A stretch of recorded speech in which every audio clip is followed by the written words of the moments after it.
cooking. Figured you'd be a clicker. Yeah, that's supposed to be.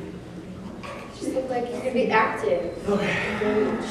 It's a compliment. Okay. I'm excited now. All right. The mojo. All right, whenever you're ready. All right, so considering the topic that I'm going to be discussing, I figured I might as well start it off with a Smash Mouth reference to kind of lighten the mood. What I'm going to be doing today is kind of talking to you about how to identify the venomous snakes that live in Kentucky, because there's a lot of people out there that misidentify them pretty constantly. And one of the bigger things that upsets me is when I see pictures online of people who have killed a snake thinking that it was something that it actually wasn't. So let's just jump right in. I'm going to start with the end-all be-all of how can I put this? Snake aggression stories, okay? So, this is a cottonmouth. A lot of these pictures I actually took of animals that I worked with. So his name was Lucifer, and there was a reason for that. He was very easily upset, and he didn't really appreciate too much. These guys are actually really cool. Does anyone here know why they're called cottonmouths? Guy? Isn't it because when they open their mouth, the insides of their mouth are rather bright white? Correct. Okay. So, does anybody know where cottonmouths live? Kentucky. You're right. But in addition to that, they prefer wetland habitat, which typically has black soil. And if you're walking up on a cottonmouth, the best way for him to be observed is for him to pop his mouth open, because that white mouth is going to contrast that black background really, really well. And it's going to lessen the chances of you actually walking into that animal and upsetting him, hurting him, or him hurting you. So, the ways to identify this snake, all right, you have the dark band behind the eye, you have this heat-sensing pit here, you have a really stocky body, all right, they don't like being called fat, do not do that. The head tapers really strongly toward the nose. I'm sure a lot of you have heard about the triangular-shaped head of pit vipers and that kind of stuff. This is a really good example. And they have the elliptical pupils. All right, they get between 3 to 4 feet when they're fully grown, that's as per Kentucky Fish and Wildlife. Anytime that I talk about the habitat or the body length, that is from Kentucky Fish and Wildlife. So now we're going to go to the snakes that more often than not are on the receiving end of a shovel because they were mistaken for this snake. All right, so you have the broad-banded water snake, right? Notice that he does not have the black band that goes all the way back. He doesn't have the elliptical-shaped pupils. He doesn't have the triangular-shaped head. And he also doesn't have the jagged patterning on the side of the snake. He has more of kind of a blotch, you know, although it may just be me kind of making that up. This is a really good example of a water snake's defensive behavior, which gets them in a lot of trouble. They will actually widen their head so that people think that they're venomous and are more likely to leave them alone. And down here you have another imposter, as I like to call them, the plain belly water snake. Okay, and obviously this is a really good example of that the white interior of that mouth. And even if you didn't know that snake was there, the second he pops that thing open, you're going to see him really quickly. We're going to move to his cousin. That's the copperhead. All right, they are one of my favorite snakes to work with because they're very curious, they're really intelligent, they're very into new items when you put them into exhibits or put them into their environment. So these guys are obviously, because they're called copperheads, they're rust to light colored orange. And what's really cool about this variety, the species that lives in this area, is you can identify them with a Hershey's Kiss design on the side of their body. Every single copperhead that you run to in this area will have that design. They also have those heat-sensing pits, they have the elliptical pupils, and they get to about 2 to 3 feet, and they usually hang out in relatively undisturbed forest habitats. They are often confused with a red corn snake, which you see a lot in pet stores and things like that, so I find it kind of strange that people are taking shovels to stuff that people are paying $20 to have in their house.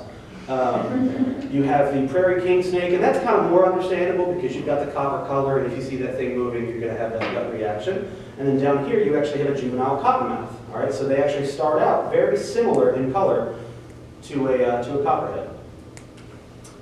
So just to kind of point out how good their camouflage is, how many people can see this snake in that picture right away? All right, it's taking you guys a couple of seconds, right? Where is he? Right there. All right, so the reason for that, the reason I put this picture in here is because I wanted to point out the fact that copperheads are responsible for more bites in the US than any snake in the rest of all the species. Their camouflage is incredible, and though you might be able to see his head, I guarantee you no one in this room can see the rest of his body. All right, so if you're stepping near that snake, you don't know where to put your foot. And that, the majority of the time, is what gets people in trouble. So, next up, this is another one of my favorites, the timber rattlesnake. Her name was Bertha. She was the fattest snake I've ever worked with in my life. And she was a loudmouth. She would rattle at me all the time, but not one time was she ever mean to me. They are typically yellow to black. They have a rust-colored dorsal stripe, which is this here. There's actually two snakes in this picture. Good luck finding out where one ends and another begins. Their head also tapers. They also have the heat-sensing pits, the elliptical pupils. They get to about 3 feet to up to 50 inches, and they prefer forests and rocky habitats typically. All right, and that, because that provides just really good basking spots for them. It takes a lot of energy to move that big body around, so they got to stay warm. All right, they are most often confused for the pine snake. And how can you look at this face and think that it wants to kill you? Are you kidding me?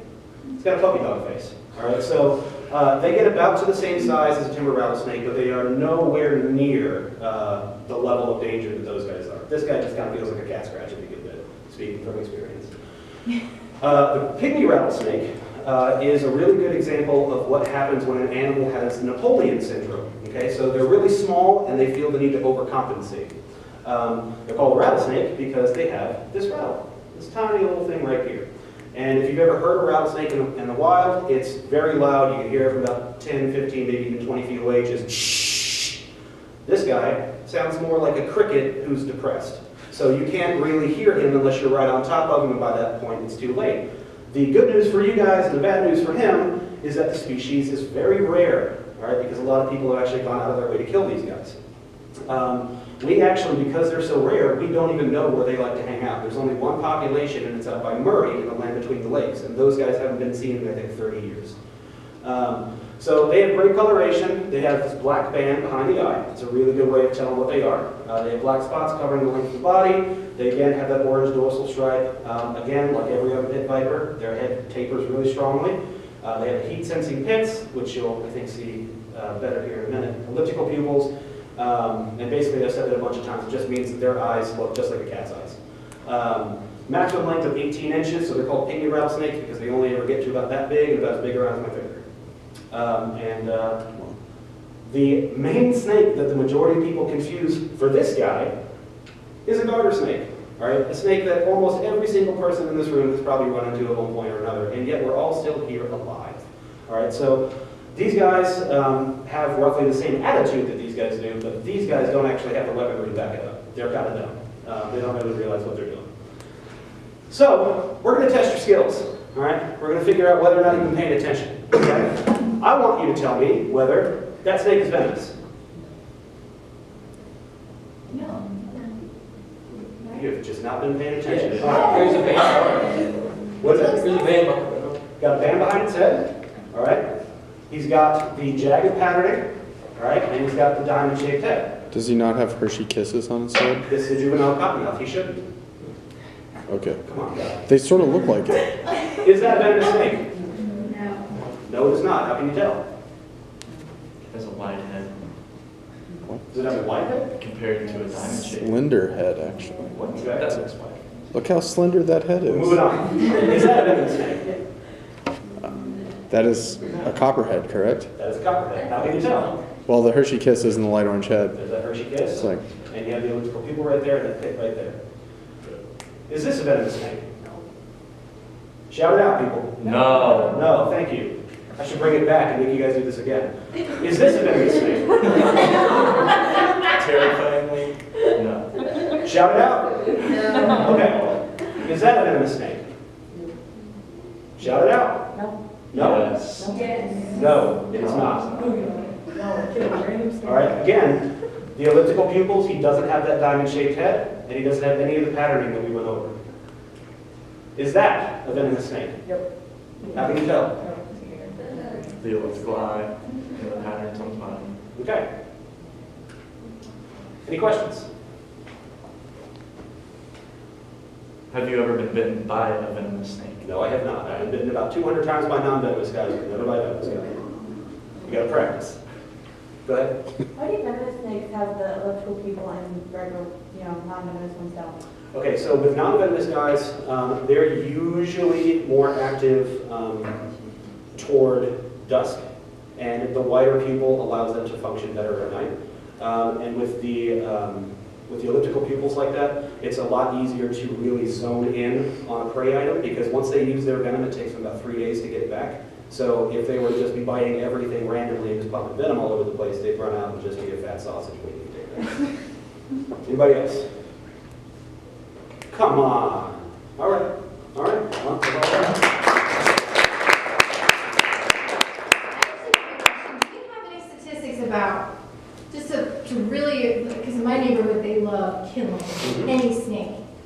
What are the odds that what's in front of you is non-venomous versus venomous? All right, well, now that my speech is over, I can do some persuasion, okay? Okay, yes. Tell those people that approximately 90% of snake bites, venomous snake bites, happen when people are trying to kill the snake. Oh. How many people, and I'm not going to beat you up for this, but how many people have killed a snake or watched somebody kill a snake or been around when somebody's killing a snake? Okay, can you stand up real quick and just come up?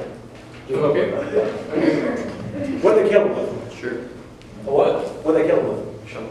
A shovel. Perfect. That's exactly what I was talking about. All right. So I want you to stand here, right? And I want you to act like there's a snake right there, and I want you to kill it the same exact way that you would just jam that shovel down on that snake. I mean, probably like behind it, anchor base, like it's. Okay. Act it out. Do it. Okay. Stop. All right. Ladies and gentlemen, where is his foot? Close to the snake. Close to the snake. And if you think you can bring that shovel down faster than that snake can strike, you have not been watching National Geographic. All right, so you know what? I'm going to save this ammunition. I'm going to save this because I might be using it later. So thank you. Appreciate that.